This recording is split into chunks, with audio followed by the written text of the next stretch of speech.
Pandit Jawaharlal Nehru, the first Prime Minister of independent India, was a leader guided by strong ideals and an unwavering commitment to his nation. Born on November 14, 1889, in Allahabad, Nehru grew up in a privileged yet intellectually stimulating environment.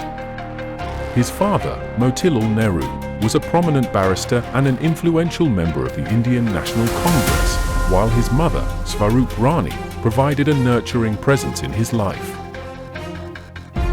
From an early age, Nehru was immersed in a world of learning and progressive thought. His education began at home under private tutors, but in 1905 he travelled to England to further his studies at Trinity College, Cambridge.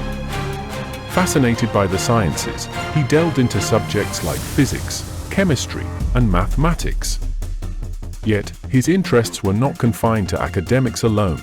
He was drawn to political discussions, shaping the vision that would later define his career. Upon his return to India in 1912, Nehru followed in his father's footsteps and began practicing law at the Allahabad High Court. However, the tides of the freedom movement soon drew him away from the courtroom and into the heart of India's struggle for independence.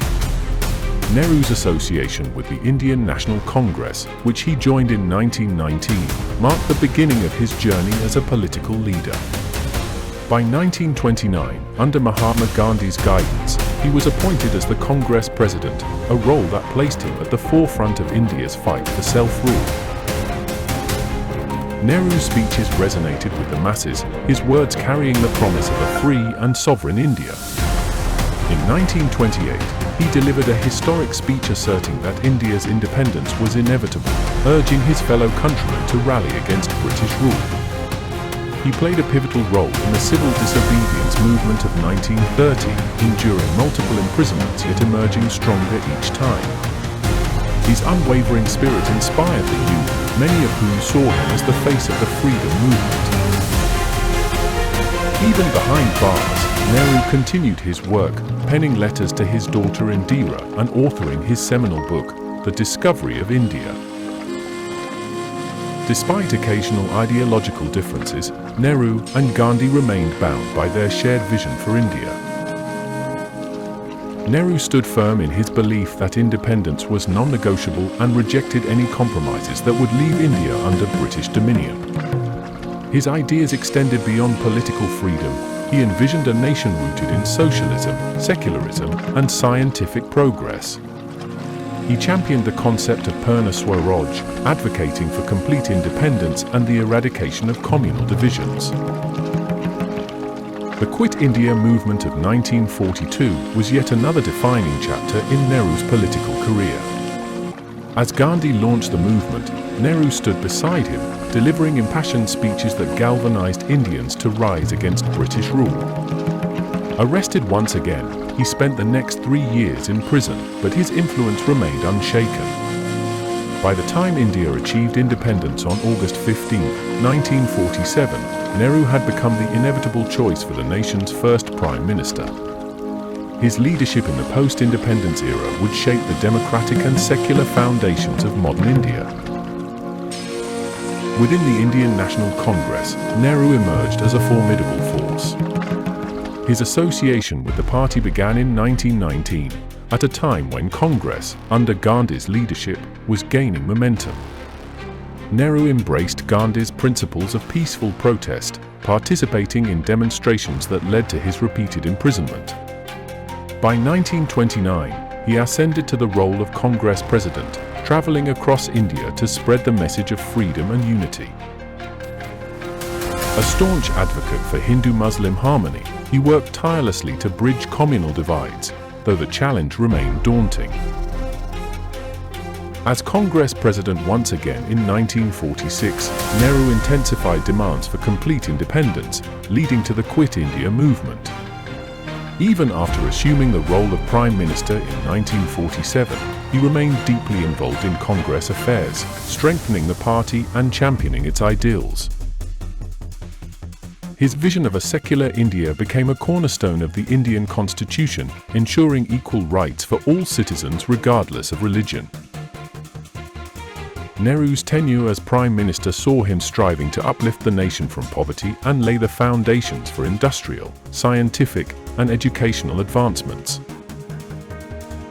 At the heart of Nehru's philosophy lay democracy and secularism. He firmly believed that a nation could only thrive if all its citizens were granted equal rights and opportunities. His commitment to a secular state was unwavering. He maintained that religion was a personal matter and the government should remain neutral in religious affairs. This belief found its way into the Indian constitution, shaping the country's governance for generations to come. Economically, Nehru was a proponent of socialism.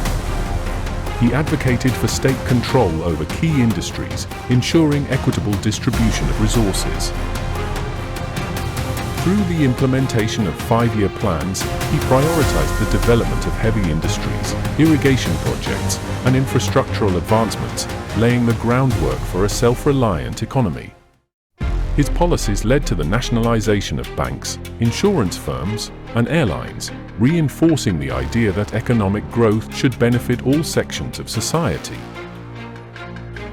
Despite his strong belief in modernization, Nehru remained deeply influenced by Gandhi's philosophy of nonviolence. To him, nonviolence was not merely a strategy for political resistance, but a way of life. He maintained that peace and goodwill were essential in countering hostility and division, advocating for dialogue over conflict. Nehru's ideology was also shaped by secular humanism. He placed great importance on rational thought, scientific temper, and humanistic values such as compassion and service to humanity. He saw India's vast diversity as a strength, urging its people to embrace unity despite differences in language, culture, and religion. His vision for the nation was one of collective progress, where individuals identified first and foremost as Indians rather than as members of separate religious or ethnic groups.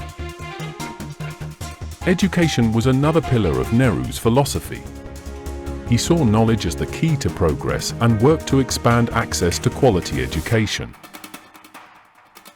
He played a pivotal role in establishing premier institutions for higher learning, fostering a culture of research and scientific inquiry. His faith in science and technology led to significant investments in these fields, paving the way for India's advancements in space research, atomic energy, and industrialization. His vision of democracy, secularism, socialism, and scientific progress shaped the nation's trajectory. His leadership during the freedom movement and post-independence era transformed India into a modern republic.